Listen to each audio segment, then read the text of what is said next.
అలాగే గురుగారు ఈ కార్తీక మాసంలో రావి చెట్టు దీపాలు పెడతారు కదా, అవును. అయితే తెల్లవారుజామున కానీ లేదా సాయంకాల సమయంలో కానీ పెట్టుకోవాలి అని అంటారు. దీని విశిష్టత ఏంటి గురుగారు? అయితే సూర్యోదయ పూర్వమే వాస్తవానికి స్నానం చేసి, ఇక్కడ ఎందుకు నేను ఇంకొక విషయం చెప్పి నేను ఆ తర్వాత ఈ విషయాన్ని చెప్తాను. స్నానాలు 3 రకాలు. సూర్యుడు ఉదయించక ముందు చేసే స్నానాన్ని దైవ స్నానం అంటారు. సూర్యుడు ఉదయిస్తున్నప్పుడు చేసే స్నానము మానవ స్నానం. సూర్యుడు ఉదయించిన తర్వాత స్నానం చేసేది రాక్షస స్నానం. కాబట్టి సూర్యుడు ఉదయించిన తర్వాత స్నానం చేసి దీపం పెట్టడం అది ఇంట్లో కూడా అవసరం లేదు. మీరు దీపం పెట్టకండి అంటే ఇది నా వ్యక్తిగత అభిప్రాయమే కాకుండా ఇది వాస్తవం కూడా. అయితే సూర్యోదయ పూర్వమే స్నానం చేసి వీలు కల్పించుకొని కార్తీక మాసం రోజు తప్పకుండా ఏదైనా ఒక రోజు లేదా చివరికి 29 రోజులు కుదరలేదండి అనుకుంటే చివరికి కార్తీక మాసం రోజైనా అలా వెళ్ళి సూర్యోదయ పూర్వము లేదా సూర్యుడు ఉదయించేటప్పుడు పెట్టడము.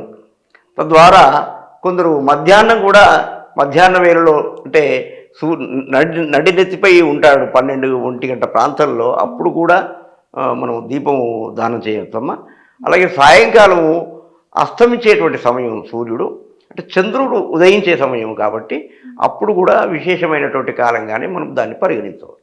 అయితే ఈ దీపాలు మనము ఆలయంలో ఎక్కడ ఈ సమర్పించాలి అనేది కూడా ఉంటుంది. అంటే మనము ఒకవేళ 2 దీపాలు కనుక తీసుకువెళ్తే ఒకటి ఆలయంలో దేవుడి ముందు లేదా దేవుడి గదిలో ఎక్కడైనా గర్భగుడిలో లేదంటే అక్కడ ఉన్నటువంటి పూజారికి అయ్యగారికి ఉంటే వాళ్ళకి ఇచ్చేస్తే వాళ్ళు తీసుకుంటారు. లేదంటే గుడి తాళం వేసిందనుకోండి, మూసిందనుకోండి, తలుపు వేసి బయట పెట్టండి. అక్కడ ఒకవేళ రావి చెట్టు ఉంటే మాత్రం రావి చెట్టు దగ్గర తప్పకుండా దీపము కార్తీక మాసంలో పెట్టాలి. తప్పకుండా ఈ 29 రోజులు పెట్టకున్నా పర్వాలేదు, కానీ కార్తీక మాసం రోజైనా కనీసం రావి చెట్టు దగ్గర దీపం పెట్టడం ఒక మంచి అంటే ఆనవాయితీగా వస్తున్నటువంటి విషయం. ఎందుకు రావి చెట్టు దగ్గర పెట్టాలి అంటే గీతలో వృక్షాణం అశ్వత్థోహం అన్నాడు కృష్ణుడు, గీతాచార్యుడు. అంటే వృక్షాల్లో అశ్వత్థ వృక్షాన్ని నేనేనయ్యా అని అర్జునుడితో చెప్తాడు. అంటే రావి చెట్టును నేనే కాబట్టి సాక్షాత్ విష్ణు స్వరూపం కదా.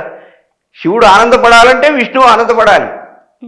అందుకొరకు ఈ రావి చెట్టు దగ్గర మనం ఈ దీపాన్ని సమర్పించడం అనేది ఒక ఆనవాయితీగా వస్తూ ఉంది చాలా సంవత్సరాలుగా. అదమ్మా. సరే గురుగారు, కార్తీక మాసంలో సూర్యోదయం కంటే ముందే స్నానం అనేది ఎంత ఇంపార్టెంట్, ఆ దీపం అనేది ఆ టైంలోనే పెట్టాలి అనేది ఎంత ఇంపార్టెంట్ అనేది చక్కగా చెప్పారు. అలాగే రావి చెట్టు దీపం గురించి కూడా చాలా చక్కగా వివరించారు గురుగారు. ఈ వీడియో చూసే వాళ్ళందరికీ దాని ఇంపార్టెన్స్ బాగా తెలుస్తుంది అని అనుకుంటున్నాను. Thank you.